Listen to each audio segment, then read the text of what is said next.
Okay, so let's start. So, good morning, all, once again. So, in this video lecture, we shall discuss the MCQ questions on the finite differences. Okay, so the first question over here is the operator, which is shifting operator, is denoted by. So here various choices are given and answer is also mentioned, right? So what is the shift operator? What is its definition? So we know that the shift operator is denoted by E, and how it is defined? It is defined as E of f of x is equal to f of x plus h.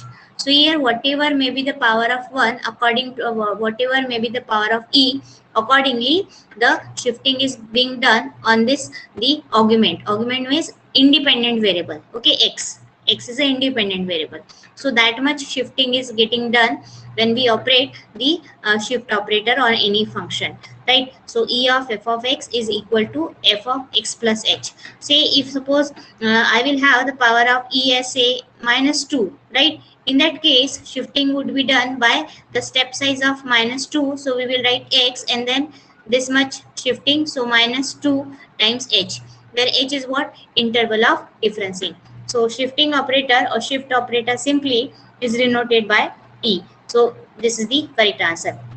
Now the delta of power 2 is called as delta of power 2 means we when we write it, so it is just like delta square. So this is called as what? This is called as a second difference, right? When we have delta power 1, it is called first order difference, forward difference, right? When it is having the power 2, second order forward difference operator. So accordingly the power of this delta will decides the order of the difference operator.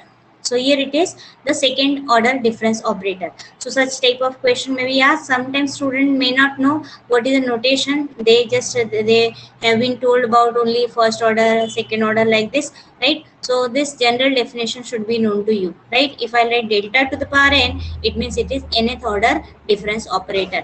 Now next question is very important question. Repeatedly we use this relation between delta and E. So what is that? So relation between E and delta is, so various choices are given and these are confusing, and if you remember your relationship which has been told to you, right? So you will be able to answer it correctly. So what is delta? Yes, what is delta? Delta is nothing but what? Equal to E minus 1, right? This is what we know. So delta is E minus 1. So just look for which option fulfills this. So here what it is written, E is equal to 1 minus delta. So if I'll take this 1 on this side, right? So it will become delta plus 1. So this is not possible. Now what about this second one? It is marked correct. So obviously this is the correct one.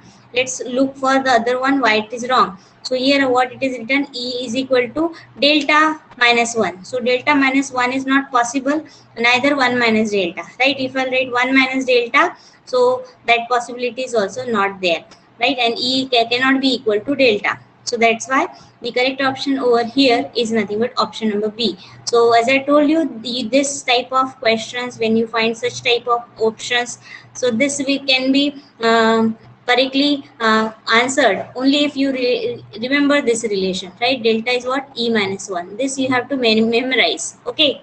Now again we have seen the this derivation part also, right? How to obtain the relation between delta and E. Okay, let's have the next one. Let H be the finite difference, right? So this is a differencing. Then the forward difference operator is defined by, so what will be the forward difference operator? So here various options are given, so you have to, again this question can be answered only by remembering the formula or definition correctly. So what is that? Delta of f of x is equal to, so there will be addition of the interval of differencing in this independent variable. So it is f of x plus h minus f of x, right? The other options are there just to confuse you, right? So option A is the correct one. Now let's have the next question. What it is? It is delta of x plus cos x. This is what it is asked over here. So let us see how this can be answered. Let's see what is the correct answer for this, right? So we will make use of the property of the difference operator. So what we know that delta of, we know that delta of f of x plus g of x, right? If you have to find out the difference of the addition of the two function or subtraction of the two function. So what we have? So we have this as the first forward difference of the first function, and then the whatever sign is there in between, that we write. So it is plus minus the first forward difference of the g of x, means delta gets operated on each function of x. So this is according to the property of difference operator. Okay, so this property I am going to apply here. So what we have in place of f of x, what I am having x, and in place of g of x I am having cos x. So what will be delta of x plus cos x? So according to the property, we will operate it on x, and then we will operate it on cos x. Now let's apply the definition of difference operator. So according to the difference operator, what should we write? Delta of x will be what? So x will get increased by h, right? Remaining thing as it is, so x plus h minus the original function as it is. Okay, so this is what delta of x. On the same line, let's find the delta of cos x. So what we do? We will replace x by x plus h and the remaining function as it is. So that is cos of x plus h it becomes, and then minus cos of x. Okay, now so here you will find that this gets simplified to h, x will get cancelled, and here we need to apply the formula cos of c minus cos d. So what is cos of c minus cos d? So that is nothing but 2 times sine of c plus d. So what it will be? C is here x plus h, d is x. So x plus h plus x will be 2x plus h divided by 2, right? So it is 2 sine of c plus d by 2 into what we have? We have, it is d minus c by 2, right? D minus c by 2. So d is x and c is x plus h. So x minus of x minus h. What it gives you? Minus h by 2. So which formula I have applied here? So since what we have, cos of c minus cos of d is equal to what? It is 2 times sine of c plus d by 2 into sine of d minus c by 2. So this is a very important formula, right? Unless you don't know the formula, you won't be able to simplify this, right? So what it gives me? It gives me h. Then what is sine of minus theta? Sine of minus theta is minus sine theta. So I will write this as minus outside 2 sine of let's separate the numerator here, right? So it will be 2 will get cancelled. So we have x plus h by 2 and sine of h by 2, right? Now you don't find any option which involves h over here, right? So what does it mean? It means that here the interval of differencing is taken as what? 1, right? So here value of h must be what? 1. Okay, so which is that option which fits to this form? So h is 1, so 1 minus 2 sine of x plus 1 by 2 into sine of 1 by 2, right? So option number B is the correct one, right? I hope this is clear to you all, right? So in this way, just by making use of the property of the difference operator, and just by making use of definition of difference operator and using the standard trigonometric formulae, right, which we have already studied in the lower classes, will help you to get the answer. Now let's have the next question. What it is? If y is equal to 2x cube minus 3x square plus 3x minus 10, the value of delta cube of y will be. Yes, what will be the value of delta cube of y? How will you find out this? Yes, how this can be obtained? So what we will do in order to get this value? We want delta cube of y for this function y. Yes, how to obtain this? Function is mentioned and we want delta cube of y. Yes, what to do in order to get the answer for such type of questions? So here what we will do, so as the expression for uh, this function is given, right, f of x, and delta cube of y is required. So what we will do, we will convert this function into a factorial notation, right? We will convert this function into a factorial notation, and then from that easily we will get the value of the delta cube of y. So let's quickly convert this into a factorial notation. So we have to do the synthetic division. I already told you how to do the synthetic division. So to write the coefficient in the descending order, so highest degree term is x cube, its coefficient is 2. After x cube we want x square, so minus 3, then it is 3 coefficient of x, after that the constant term, so minus 10, right? So divide this consecutively by the 0, right? So 0, so this will remain,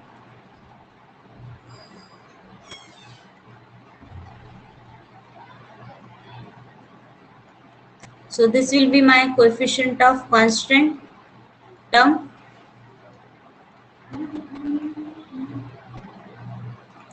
right? Then divide by 1, so this will give you, write this as it is, 1 2s are 2, then add them, so minus 1, again multiply, so minus 1, you have 2, so this will be coefficient of x factorial 1, right?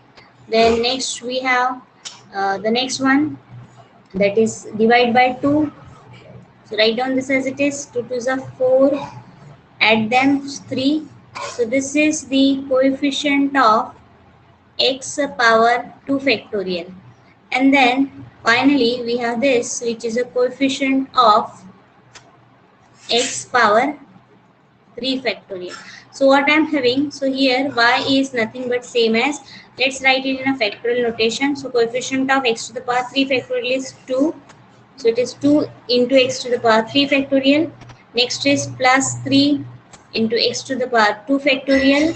Then next we have 2 into x to the power 1 factorial, and then the constant 1, that is 10, which we can write as 10 into x to the power 0 factorial. Now we want the third derivative of this. So let's find out each derivative one by one. Third difference of this, so this delta of y. So remember, delta of y, or delta raised to delta of this delta raised to n of y is same as nth derivative of this y, right? So here delta of y means first derivative of y. So let's apply the derivative formula. So what we have is 2, then it is into 3, so x to the power 2 factorial, then plus 3 into, by differentiation formula, this is 2 into x raised to 1 factorial. Don't forget to write in it this term in a factorial notation, though we are applying the derivative formula. This will be 1 into x raised to power 0, so that is x to the power 0, and this will give you 0, right? Then again find out second difference. So delta square of y, so what this gives me, so 6 into 2 12, right, x to the power 1 factorial, then plus this will become only simply 6, this vanishes, and then we will find out a third difference, right? The third difference will be 12 only, and this difference derivative of this constant is 0. So what I am getting, that third difference of this function comes out to be what, only 12, right? So that's why the correct answer is option number C. So see, this is not the only way to get the third difference of this particular function. There are so many ways, and according to me, this is the one of the easiest one. Okay, so just go through it, you will get the idea. Okay, so next one, the first backward difference of f of x is defined as delta of, so this nebula inverted difference, delta we have drawn, this is called as a nebula, read out as nebula, which is a backward notation for backward difference operator, right? So this backward difference of f of x is equal to, so it is just like the forward difference operator. What we do, first we add in the function, the interval of differencing in the argument, right? When we define the delta of f of x and then the function, given function. So in case of backward difference operator, what we do, we write the given function, right? And from this, from the function, that is f of x, in the argument the interval of differencing is getting subtracted. So that is this one, right? So it is f of x minus f of x minus h. So this is the option number A.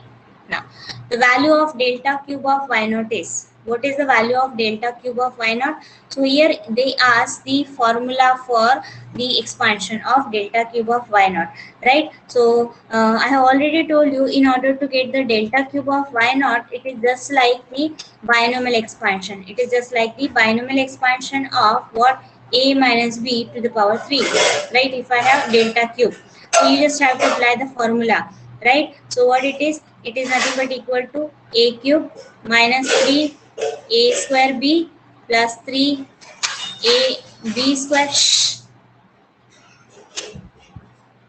minus b cube, right? This is the formula. So this we will apply. So delta cube of y naught.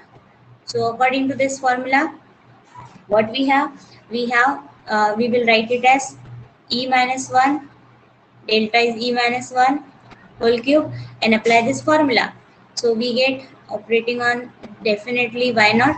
This is the definition of shift operator. E raised to power n of say ym is nothing but what? Y of m plus n. Okay, if I'll write in terms of y notation. Otherwise, if I'll write in terms of the function f of x, so what is e raised to power n of f of x? This is nothing but f of x plus nh. Okay, so these various definitions should be known to you.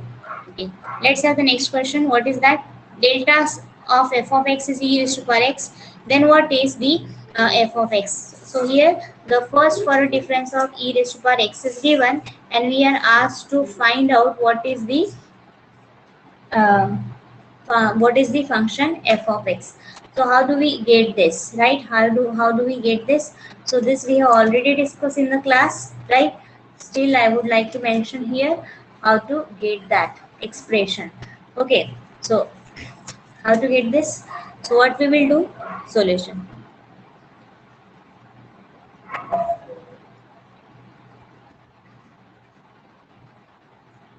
So solution. So what we do, we will find out the first forward difference of e raised to power x. So what is first forward difference of e raised to power x? According to definition, x will get replaced by x plus h. So e raised to power x plus h minus function as it is, e raised to power x. Okay, now here we will apply law of indices. So e raised to power x into this will be e raised to power h minus e raised to power x. Now from this we can take e raised to power x common. So what we have, e raised to power h minus 1 is left. Okay, so what we will do, we will now write this as, now this being constant, so this can be taken on left hand side. So we have 1 upon e raised to power h minus 1 into delta of e raised to power x is equal to e raised to power x. Now here we will use the property of difference operator. What is that? The delta of c times f of x. Delta of c times f of x is c times delta of f of x. The constant will just come outside the for a difference operator, right? So we will, so here this function is in this form, c times delta of f of x. What is my c? 1 upon e raised to power h minus 1. So I'll write this in this form. So I will write it as delta of e raised to power x upon e raised to power h minus 1, right, is equal to what? E raised to power x. So if I'll compare this, right, so what I'm having, e raised to power x. So delta of what is my function? So that is nothing but e raised to power x upon e raised to power h minus 1, right? So in this way, one can get the answer. Now let's do one more. If delta f of x is x into x minus 1, then f of x will be. So here I want what is f of x again. So here it is advantageous for us that function is written in the form x into x minus 1, right? So what we will do, in order to get the answer for such type of algebraic functions, so we can write this x into x minus 1. according to definition of factorial polynomial, this is nothing but x raised to 2 factorial. Just recall what is x raised to n factorial. So x raised to n factorial is n number of terms in product starting with x, and each term decreases by what? H, right? So we have x into x minus s, x into x minus 2h, like this. So here we take the interval of differencing as what? H. Okay. So we can write this as x raised to 2 factorial. Now, so we want f of x. So what will be f of x? So f of x will be 1 by delta of x raised to 2 factorial. So we know very well that if I operate delta on x factorial polynomial, so it just act as a differentiation, right? So it is just like a derivative, right? And when we have 1 by delta of x raised to n, so it is as good as the integration, right? It is as good as the integration. So here it is just like the integration. So integrate this, what we have? X raised to 2 plus 1. So only difference is that here we have to write the power in this bracket, so as to show that it is a factorial polynomial, right? So it is 2 plus 1 upon 2 plus 1 plus c.